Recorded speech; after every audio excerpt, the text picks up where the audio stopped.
अगर आप भी खुद को ब्राह्मण समझते हैं, तो आप सबसे बड़ी गलतफ़हमी का शिकार हुए हैं। आपको भी जानना चाहिए कि आप वास्तविक रूप से ब्राह्मण हैं भी या नहीं।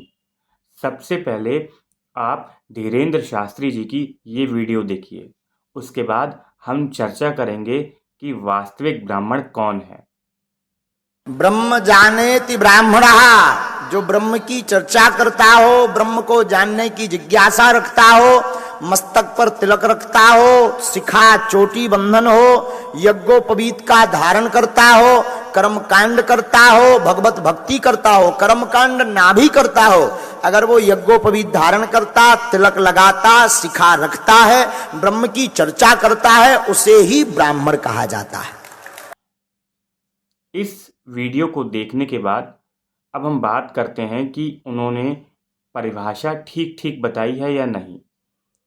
समझिए, वो कहते हैं कि ब्राह्मण वह है जो ब्रह्म को जानता हो। ये बिल्कुल सटीक लाइन है, स्पष्ट लाइन है। लेकिन जब वो इसकी व्याख्या करते हैं तो वो सब गुड़ गोबर कर देते हैं।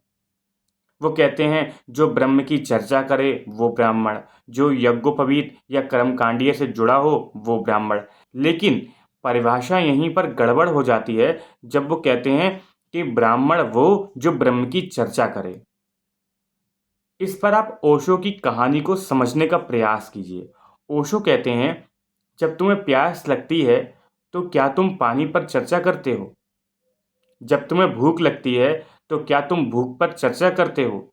जब तुम्हें धन की आवश्यकता होती है तो क्या तुम धन पर चर्चा करते हो? नहीं करते।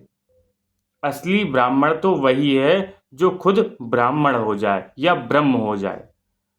ब्राह्मण का अर्थ है ब्रह्म हो जाना, ना कि ब्रह्म पर चर्चा करना। चर्चा क्यों करेंगे ब्रह्म पर? हम तो ब्रह्म हो गए हैं, ये जान लें कि हम ब्रह्म का अंश हैं। यही वास्तविक ब्राह्मण है, ना कि ब्रह्म पर तरह तरह की चर्चा करना। तो अगर आप भी अब तक खुद को ब्राह्मण समझते थे तो आप कितनी बड़ी भूल कर रहे थे, क्योंकि ब्राह्मण होना बड़ा कठिन काम है।